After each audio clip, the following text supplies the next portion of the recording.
একটা সন্ধ্যার গল্প বলি চলুন। বৃষ্টিতে ভিজে বাড়ি এসে স্নান টান করে বর রেডি হচ্ছিল আবার তেল ভরতে যাবে বলে।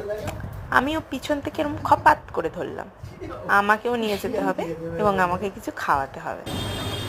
ছেলেটা আমার কথা ফেলতে পারে নাকি, নিয়ে গেছিল জানেন তো, এই যে পেট্রোল পাম্প, তার ঠিক উল্টো দিকেই একটা দোকান রয়েছে, নাম কিং পিৎজা।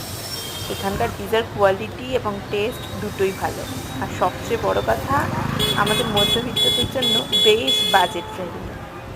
চলুন তাহলে এখানেই যাওয়া যাক। এই যে চলে এসেছি। সেই তো অর্ডার দিয়েছিলাম চিকেন চিজ। আগে দিদির দোকান থেকে বহুবার খেতাম, মাঝখানে বেশ কিছুদিন দোকান বন্ধ ছিল, আবার দেখছি খুলেছি। তো দিদির সাথে সেই গল্পই করছিলাম, আর ততক্ষণে রেডি হচ্ছিল আমাদের পিৎজা। এই যে এসে গেছে টেবিলে।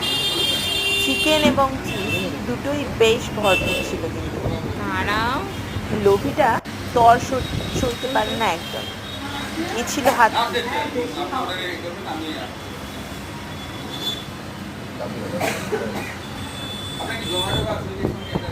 মুখের মধ্যে তুলেই দিয়েছে খপাত করে,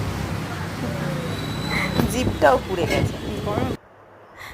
বাইরে বেরোনোর অজুহাতে এরকম সন্ধ্যাগুলো মন্দ হয় না।